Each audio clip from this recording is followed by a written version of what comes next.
ಜಿ5 ಇರುವಾಗ ನೀವು ನಿಮ್ಮ ನೆಚ್ಚಿನ ಶೋಗಳನ್ನ ಎಂದಿಗೂ ಮಿಸ್ ಮಾಡಿಕೊಳ್ಳುವುದಿಲ್ಲ. ಅದು ಸಂಪೂರ್ಣ ಉಚಿತವಾಗಿ.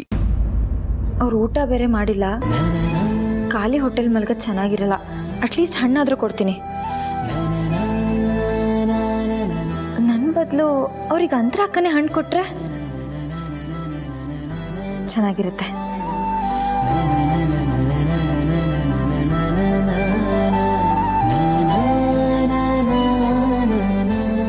ಅಂತರ ಅಕ್ಕ ಹಣ್ಣು ತಗೊಂಡು ಹೋಗ್ತಾ ಇದ್ದಾರೆ.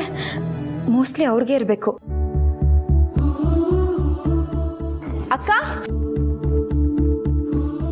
ಅಕ್ಕ ಬಾಯಿ ತುಂಬ ಅಕ್ಕ ಅಂತ ಕರೆದು ನನ್ನ ಹತ್ರನೇ ನಿನ್ನ ನೋವೆಲ್ಲ ಮುಚ್ಚಿಟ್ಟಿದ್ಯಲ್ಲ, ನನಗೆಷ್ಟು ನೋವಾಗಬೇಕು. ಅಕ್ಕ ಏನು ಯೋಚನೆ ಮಾಡ್ತಾ ಇದ್ದೀರಾ? ಅಕ್ಕ ಅನ್ನೋದು ಬರೀ ಪದ ಅಲ್ಲ, ಅದೊಂದು ಸಂಬಂಧ ಅಂತ ಯೋಚನೆ ಮಾಡ್ತಾ ಇದ್ದೆ. ಅಕ್ಕ ನಿಮಗೆ ಯಾಕೆ ಈ ಡೌಟು? ಏನಿಲ್ಲ ಬಿಡು, ಮನಸ್ಸಲ್ಲಿರೋದನ್ನ ಹೇಳ್ಕೊಂಡ್ರೆ ಸಂಬಂಧಕ್ಕೊಂದು ಬೆಲೆ ಇರುತ್ತೆ.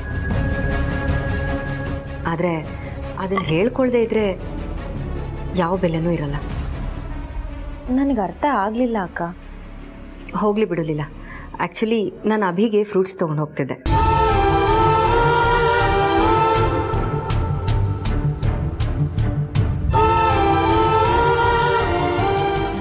ಲೀಲಾ, ಯಾಕೇನಾಯಿತು? ಏನಿಲ್ಲ ಅಕ್ಕ, ನೀವು ಹೋಗಿ ಬನ್ನಿ. ಸರಿ ಲೀಲಾ, ಸ್ವಲ್ಪ ಹೊತ್ತು ಅವ್ರ ಜೊತೆ ಕೂತು ಮಾತಾಡಿದ್ರೆ ಅವ್ರಿಗೂ ಖುಷಿ ಆಗುತ್ತೆ. ಆಮೇಲೆ ಅವ್ರಿಗೆ ಹಣ್ಣು ತಿನ್ನಬೇಕು ಅಂತ ಅನಿಸುತ್ತೋ ಇಲ್ವೋ, ಅದಕ್ಕೆ ಈಗಲೇ ತೊಗೊಂಡು ಹೋಗ್ತೀನಿ. ಪ್ರೀತಿ ಆಗದೇನೆ ನೀವು ಇಷ್ಟು ಚೆನ್ನಾಗಿ ನೋಡ್ಕೋತಾ ಇದ್ದೀರಾ. ಇನ್ನು ಪ್ರೀತಿ ಆದಮೇಲೆ ನೀವು ಅವರನ್ನು ಎಷ್ಟು ಚೆನ್ನಾಗಿ ನೋಡ್ಕೋಬೋದು. ಸುಮ್ಮನೆ ಏನೇನೋ ಹೇಳ್ಬೇಡಲಿಲ್ಲ. ನೀನು ಹೋಗು, ನಾನು ಹಣ್ಣು ಕೊಟ್ಟು ಬರ್ತೀನಿ. ಆಯ್ತಕ್ಕ, ನಿಮ್ಮನ್ನು ಯಾರು ಡಿಸ್ಟರ್ಬ್ ಮಾಡಲ್ಲ. ಆರಾಮಾಗಿ ಹೋಗಿ ಬನ್ನಿ.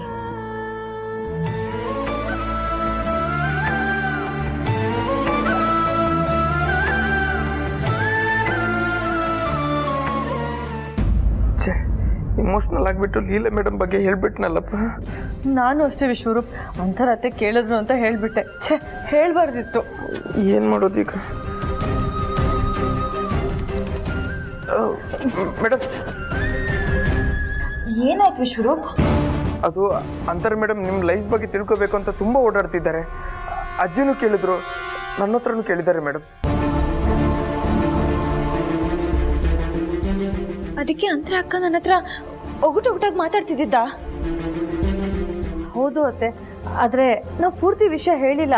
ನೀವು ಹೆದರ್ಕೋಬೇಡಿ. ಅವ್ರು ಕೇಳಕ್ಕೆ ಬಂದಾಗ ನಾವು ಹೇಳ್ದೆ ಇರೋಕ್ಕೆ ಪ್ರಯತ್ನ ಪಟ್ವಿ. ಆದರೆ ಅವ್ರು ತುಂಬ ಒತ್ತಾಯ ಮಾಡ್ತಿದ್ರು, ಆವಾಗ ಹೇಳ್ದೆ ಇರೋಕ್ಕಾಗಿಲ್ಲ. ಅಂತರ ಅಕ್ಕ ಇಷ್ಟು ದಿನ ಯೋಚನೆ ಮಾಡ್ತಿರೋ ವಿಷಯನ ಈಗ ಯಾಕೆ ಯೋಚನೆ ಮಾಡ್ತಿದ್ದಾರೆ? ಈ ವಿಷಯನ ಅವ್ರ ತಲೆಯಲ್ಲಿ ಬಿತ್ತಿದವ್ರು ಯಾರು? ನಮಗೆ ಗೊತ್ತಿಲ್ಲ. ಆದರೆ ಅಂತರಾತಿ ಈ ವಿಷಯನ ಇಲ್ಲಿಗೆ ಬಿಡಲ್ಲ ಅನ್ಸುತ್ತೆ. ಅವರು ಲೀಲಾ ನನ್ನ ಹತ್ರ ಮುಚ್ಚಿಡುವಂಥ ವಿಷಯ ಏನಿದೆ, ಅವಳಿಗೆ ನನ್ನ ಹತ್ರ ಏನೂ ಹೇಳಿಲ್ಲ ಅಂತ ನೊಂದ್ಕೊತಿದ್ರು. ಈಗ ಅವರು ಏಜೆ ಹತ್ರ ಹೋಗಿದ್ದಾರೆ, ಅವ್ರ ಹತ್ರ ಕೇಳ್ತಾರೆ.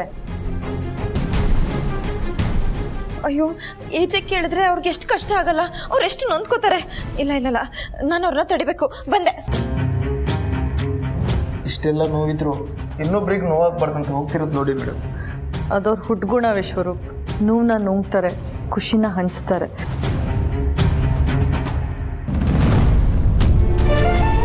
ಎಲ್ಲರೂ ಮೊದಲು ದೂಷಣೆ ಮಾಡೋದು ನಿಮ್ಮನ್ನೇ. ಆದರೂ ನೀವು ಸಹನಾಮೂರ್ತಿಯಾಗಿ ಎಲ್ಲನೂ ತಡ್ಕೊಂಡಿದ್ದೀರಿ. ಎಲ್ಲದಕ್ಕೂ ಒಂದು ಅಂತ್ಯ ಇದೆ. ಅಭಿ, ಹೇಳು. ಸಾರಿ, ಡಿಸ್ಟರ್ಬ್ ಮಾಡಿದೆ ಅನ್ಸುತ್ತೆ. ಚಚೆ, ಹಾಗೇನಿಲ್ಲ, ಹೇಳು. ಊಟ ಮಾಡಲಿಲ್ವಲ್ಲ, ಅದಕ್ಕೆ ಅಟ್ಲೀಸ್ಟ್ ಫ್ರೂಟ್ಸ್ ಆದರೂ ತಿನ್ನಲಿ ಅಂತ ತೊಗೊಂಡು ಬಂದೆ.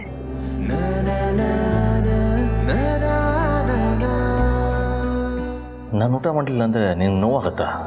ಅಫ್ಕೋರ್ಸ್ ನೋವಾಗುತ್ತೆ. ಯಾರು ಊಟ ಮಾಡಿಲ್ಲ ಅಂದರೂ ನೋವಾಗುತ್ತೆ.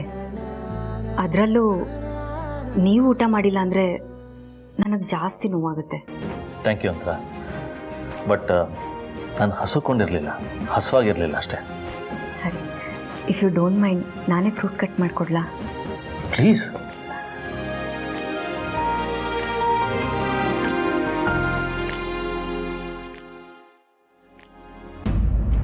ಲೀಲಾ ಬಗ್ಗೆ ಯಾರೂ ಸರಿಯಾಗಿ ಹೇಳ್ತಿಲ್ಲ. ಅಭಿ ಲೀಲಾನ ತುಂಬ ಕೇರ್ ಮಾಡ್ತಾರೆ. ಸೊ ಇವ್ರಿಗೆ ಅವಳ ಬಗ್ಗೆ ಎಲ್ಲ ವಿಷಯನೂ ಗೊತ್ತಿರುತ್ತೆ. ಇವ್ರು ಕೇಳಿದ್ರೆ ಖಂಡಿತವಾಗ್ಲೂ ನನಗೆಲ್ಲ ಗೊತ್ತಾಗುತ್ತೆ. ಅಭಿ, ನಾನು ನಿಮ್ಮ ಹತ್ರ ಒಂದು ವಿಷಯ ಕೇಳಲಾ? ನೀನು ಕೇಳಿದ್ರೆ ಏನು ಬೇಕಾದರೂ ಹೇಳ್ತೀನಿ, ಕೇಳು. ಆದರೆ ಸುಳ್ಳು ಹೇಳೋ ಆಗಿಲ್ಲ. ಖಂಡಿತವಾಗ್ಲೂ ಇಲ್ಲ. ನೀನು ಕೇಳ್ತಿದ್ಯಾ ಅಂದರೆ ನನಗೇನು ಗೊತ್ತಿದೆಯೋ ಅದನ್ನೆಲ್ಲ ಹೇಳ್ತೀನಿ. ಏನು ವಿಷಯ ಕೇಳು. ಲೀಲಾ ಯಾರು?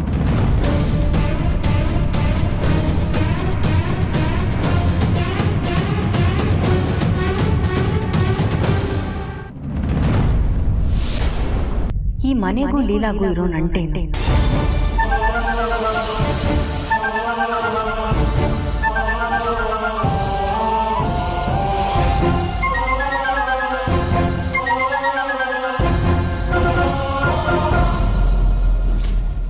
ಲೀಲಾ ಜೀವನದಲ್ಲಿ ಏನು ನಡೀತಿದೆ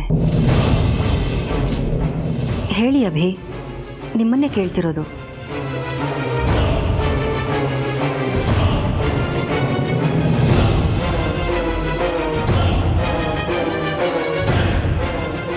ಎಲ್ಲಾನು ಹೇಳ್ತೀನಿ ಅಂದ್ರಿ, ಹೇಳಿ.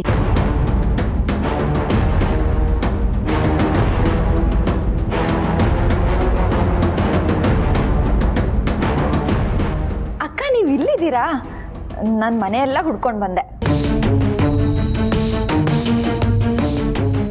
ಅರೆ, ಲೀಲಾಗೆ ನಾನು ಇಲ್ಲಿರೋ ವಿಷಯ ಗೊತ್ತಲ್ಲ, ಆದರೂ ಯಾಕೆ ಹೀಗೆ ಕೇಳ್ತಿದ್ದಾಳೆ? ನೀವು ಊಟ ಮಾಡಿಲ್ಲ ಅಂತ ಹೇಳಿದ್ರಲ್ಲ, ಅದಕ್ಕೆ ಹಾಲು ಕೊಡಕ್ಕೆ ಬಂದೆ.